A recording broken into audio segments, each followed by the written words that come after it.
अगर आप 1 मिनट के लिए रोजाना इस पोजीशन के अंदर आते हैं, आपको क्या क्या फायदे हासिल होंगे?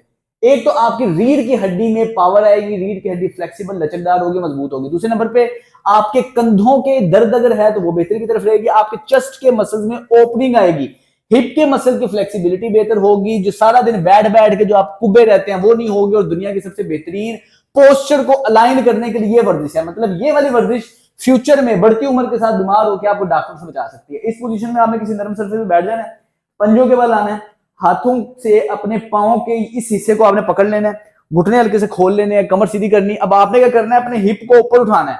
पहली पहली दफा करने में मुश्किल होगी, लेकिन जैसे जैसे आपकी प्रैक्टिस हो जाएगी बहुत ईजी है ये। इस पोजीशन में आपने अपने हिप को उठाना है, बाजू बिल्कुल अकड़ा के रखने हैं, ऊपर देखना है, 1 मिनट के लिए रोक के रखना है। बहुत ही बेहतरीन आपको स्ट्रेच फील होगा, ऐसी ऐसी जगह स्ट्रेच फील होगा जहां आपने कभी किया ही नहीं होगा। बहुत ही बेहतरीन एक्सरसाइज है, 1 मिनट के लिए करें। अगर आप थक रहे हैं तो थोड़ा सा रुक जाए, सांस लें, फिर दोबारा करें। वो लोग जिनको दर्दें हैं जोड़ों में, पट्टों में, बहुत ही एहतियात से करेंगे। अगर तो आपसे नहीं परफॉर्म होता ये वाला स्ट्रेच करते वक्त दर्द होती है तो ये आपके लिए नहीं है, लेकिन जिन लोगों को दर्दें नहीं है उन लोगों के लिए दवाई है, रोजाना करें, फ्यूचर में आपको कभी भी इंशाल्लाह दर्द नहीं होगी। अस्सलाम वालेकुम।